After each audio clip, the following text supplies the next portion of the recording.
Assalamualaikum warahmatullahi wabarakatuh. Izinkan saya untuk memperkenalkan diri. Nama saya Yulia Putri dengan NIM 2210015. Pada saat ini saya lagi menyelesaikan tugas akhir untuk semester 1 dengan mata kuliah Dasar-Dasar Ilmu Politik. Dan pada kesempatan kali ini kita akan membahas masalah demokrasi. Seperti yang pernah kita ketahui, definisi demokrasi adalah negara yang sistem pemerintahannya atau kedaulatannya berada di tangan rakyat, kekuasaan tertinggi berada dalam keputusan rakyat, rakyat berkuasa, pemerintahan rakyat, dan kekuasaan oleh rakyat. Istilah demokrasi berasal dari bahasa Yunani kuno yang pada abad ke-5 sebelum Masehi, yaitu demos yang artinya rakyat dan kratos yang artinya pemerintahan. Sehingga demokrasi dapat diartikan sebagai pemerintahan rakyat atau pemerintahan dari rakyat, oleh rakyat, dan untuk rakyat. Dalam perjalanan sejarah bangsa, sejak kemerdekaan hingga sekarang, banyak pengalaman dan pelajaran yang dapat kita ambil, terutama pelaksanaan demokrasi bidang politik.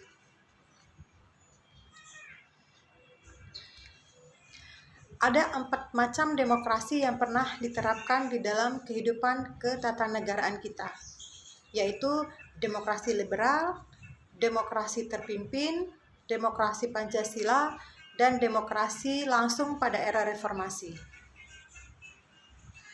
Demokrasi di Indonesia terdapat 2 asas demokrasi dalam pemerintahan yang demokratis, yaitu pengakuan partisipasi rakyat dalam pemerintahan. Artinya, rakyat dapat berpartisipasi dalam menentukan kebijakan negara dengan perlindungan hukum atau berperan sesuai status dan kompetensi masing-masing dengan batasan peraturan yang berlaku. Dan pengakuan harkat dan martabat manusia, jaminan hukum, terdapat pelaksanaan hak asasi manusia di konstitusi. Salah satunya pada pasal 27 sampai dengan 34 Undang-Undang Dasar 1945.